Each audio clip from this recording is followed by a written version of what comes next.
In the last episode, I said one of the first things the brain does when it tries to interpret the world is to detect edges. And I gave an example of how to sketch an edge. So here I'm just sketching the edges of something essential to every portrait, and that is the lips. Now, as you can see, this is the outline of a lips, and often when we think of the edges of an object or a thing, we associate those edges with the outline. Now, this is very different than how the brain interprets edges. To the brain, the edges are created by boundaries of contrast.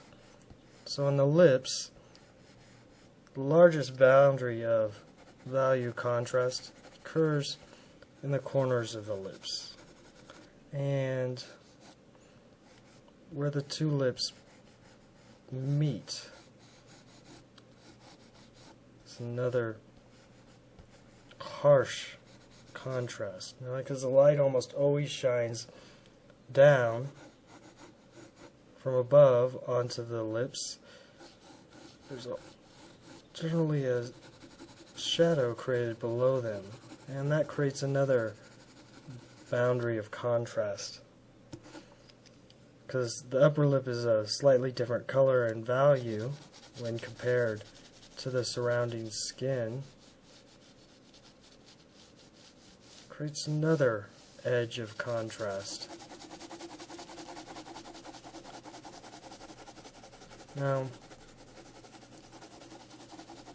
these edges, as the brain interprets them, they don't always have to be black on white contrast or black on something else. It doesn't always have to be the darkest points of contrast. For example, the lower lip almost always has a reflection, and that creates a contrast. Now, originally when we had this edges sketched in, we would have had a line going through here saying that's the boundary of the lips, that is the edge of the lips. Now, most of the time, because of value and shadowing, it's actually quite subtle. There is not a discernible edge, not an edge of value in this region of the lips. Of course, a woman wearing a lot of lipstick, there would be a harsh edge, but in the natural state, very subtle change in value.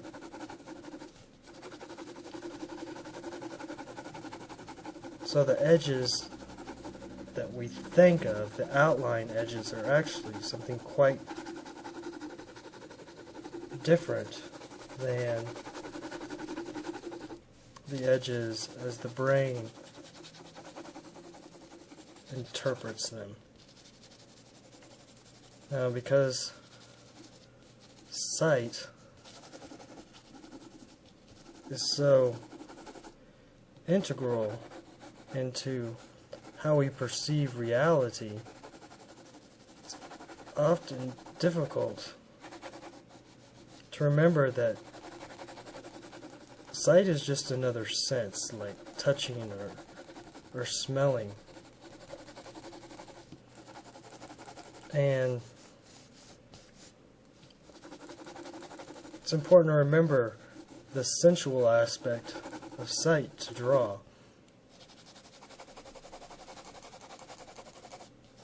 We get into the habit of labeling and naming things, and when learning to draw, we tend to think of the world according to these labels. These are lips, but according to the brain, this is nothing more then values and shapes. To see the difference between what we think are edges and what the brain interprets as an edge, I'm going to use this photograph and the help of a computer. I want you to think to yourself what it would look like if you were to draw the outlines of this face and the various features such as the eyes and the lips. If you want to, you can even pause the video right now and quickly do a drawing.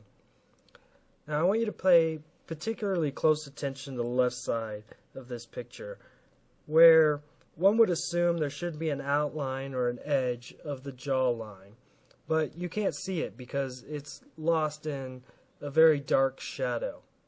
Now take a look at this picture after it's been run through a popular Photoshop filter called Find Edges. This gives you an idea of what the brain is doing as it senses these edges. It's sensing what I like to call value shapes. That's the next level of how the brain sees, is it's grouping these edges into shapes of value. Now these aren't shapes like triangles or squares or circles. These are very indescribable shapes. But if you can begin to recognize and see these value shapes, it'll make drawing what you see much easier. To help to learn to see value shapes, I put together a set of 4 exercises, and they're very easy. Just print them out on your printer. You can find the address here, or there'll be a link over there on YouTube.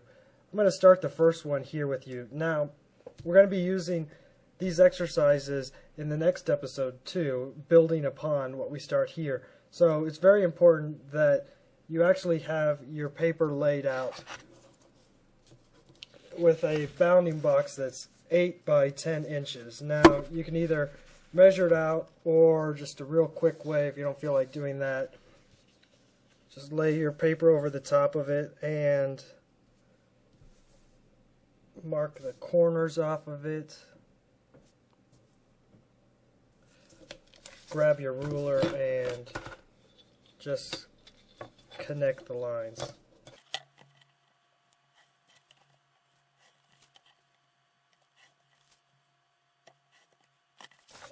Okay, so now we have these laid out.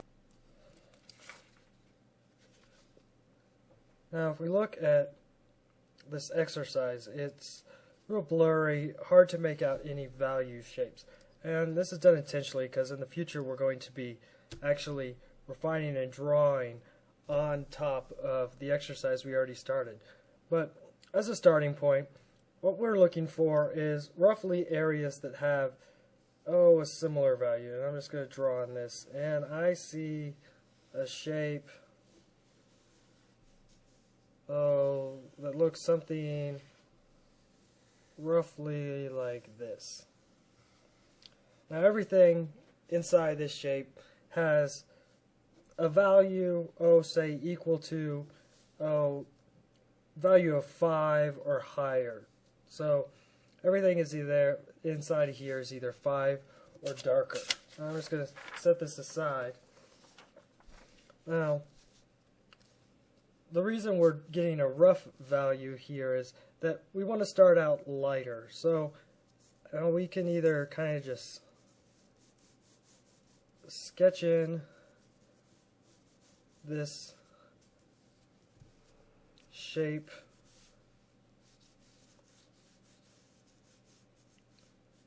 or you could just start shading it in.